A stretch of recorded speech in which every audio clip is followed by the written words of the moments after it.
Dan saudaraku, dan kemudian kita melihat yang pertama, pengaruh Roh Kudus. Ya, pengaruh urapan Roh Kudus, pengaruh yang manis dari Roh Kudus untuk pengenalan kita akan Tuhan. Amin. Dan saudaraku, kita tahu ya sebenarnya begitu sedikit tentang Tuhan. Itulah sebabnya perlu selama-lamanya nanti untuk mengenal Tuhan kita, karena Dia Tuhan yang besar. Ya, oleh karena itu saudaraku, kita harus betul-betul bersandar kepada Roh Kudus supaya kita bisa mengenal Tuhan kita lebih dalam lagi. Haleluya. Nah, yang pertama kita lihat bagaimana Roh Kudus mempengaruhi pengenalan saudara akan Tuhan. Yang pertama, pimpinan Roh Kudus kepada kebenaran. Di bawah pengaruh yang manis Roh Kudus, saudara akan dipimpin kepada kebenaran. Suatu saudara membaca Alkitab. Haleluya. Jadi saudara waktu baca Alkitab, Roh Kudus itu akan berbicara kepada saudara. Dia pimpin saudara kepada kebenaran. Dan tahukah saudara, firman Tuhan berkata, kebenaran itu akan membebaskan kita. Kalau Roh Kudus berkata-kata saudara, Dia akan pimpin saudara kepada kebenaran. Yang artinya saudara tidak perlu takut saudara melenceng. Karena ada juga orang Kristen berkata, takut kali aku menyimpang dari jalan Tuhan, takut kali aku melakukan hal yang salah. Tidak usah takut. Kalau hati saudara murni seperti itu, datang kepada Roh Kudus. Biarkan Roh Kudus memenuhi saudara, penuh dengan Roh Kudus, berbahasa roh, minta Roh Kudus menerangkan arti Alkitab, maka Dia akan memimpin saudara pada segala kebenaran. Justru Dia lebih mau memimpin saudara pada segala kebenaran. Haleluya. Roh Kudus memimpin kepada kebenaran, sudah. Jadi siap-siap. Jangan tidak bersiap sedia. Karena kadang-kadang Roh Kudus itu bekerja dengan cepat. Roh Kudus bekerja dengan tiba-tiba. Saudara sudah doakan itu beberapa lama. Saudara sudah pikirkan itu. Saudara sudah tanya kepada Tuhan. Haleluya. Ya, setiap hamba Tuhan harus dikuasai Roh Kudus. Amin. Jangan bergantung lagi kepada indera dan memakai pikiran, terus memakai kepintaran manusia. Harus mau bertanya kepada Roh Kudus. Apa yang harus kulakukan Roh Kudus? Apa yang harus kukerjakan hari ini? Bagaimana aku menghadapi ini? Nah, saudara sudah doakan itu begitu lama. Dan ketika Roh Kudus itu, saudara baca firman, Roh Kudus itu bisa berbicara kepada saudara. Kebenaran-kebenaran firman itu bisa muncul keluar. Dan itu juga merupakan satu berkat bagi saudara. Karena bisa saja Tuhan berkata, khotbahkan ini kepada jemaatmu, kata Tuhan. Tuhan pimpin seperti itu. Haleluya. Yang kedua, Roh Kudus mengingatkan. Ketika saudara berada di bawah pengaruh yang manis Roh Kudus, maka saudara akan terus diingatkan tentang segala yang sudah dikatakan Yesus. Yohanes 14 ayat 26.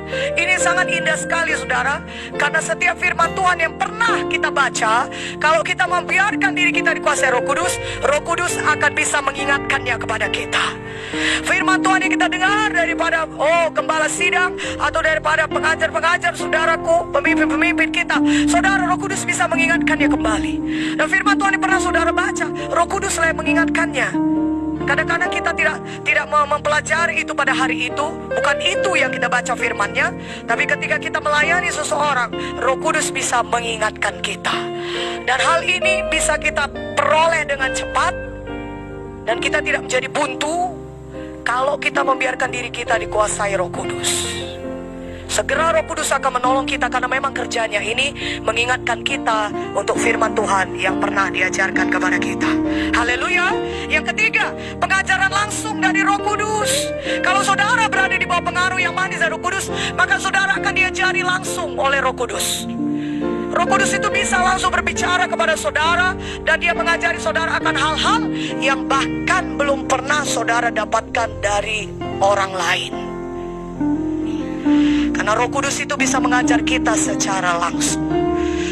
Sebab di 1 Yohanes 2:27, sebab di dalam diri kamu tetap ada pengurapan yang telah kamu terima daripadanya. Karena itu tidak perlu kamu diajar oleh orang lain, tapi sebagaimana pengurapan yang mengajar kamu tentang segala sesuatu, dan pengajarannya itu benar, tidak dusta, dan sebagaimana ia dahulu telah mengajar kamu, demikianlah hendaknya kamu tetap tinggal di dalam Dia.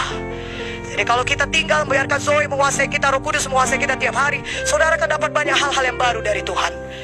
Ya, tidak secara implisit itu dikatakan kepada saudara ya di dalam sidang Tuhan ini, tapi ketika saudara berada di tempat pelayanan, saudara dengar langsung dari Roh Kudus, ini begini, ini begini, ini begini, ini begini. Haleluya. Yang keempat, pengetahuan dari Roh Kudus. Kalau saudara berada di bawah pengaruh yang manis Roh Kudus, saudara akan mengetahui banyak perkara. Jadi sebenarnya saudara, kita tanpa diajar oleh orang lain, sudah ada nih Roh Kudus itu berbicara kepada kita. Jadi gak benar kalau kita selalu menjawab, gak tahu aku itu, gak pernah diajari aku itu. Sejujurnya sebenarnya kalau kita mau jujur, sebenarnya kita pun sudah merasa itu bukan hal yang benar dilakukan. Tapi kita mengeraskan hati dengan memakai tameng, aku tidak pernah diajari seperti itu. Dan kita berkata hal-hal yang seperti, padahal sebenarnya Roh Kudus itu adalah Roh Kudus yang berbicara. Dia langsung mengajari kita. Dia memberitahukan kepada kita banyak perkara. Banyak perkara.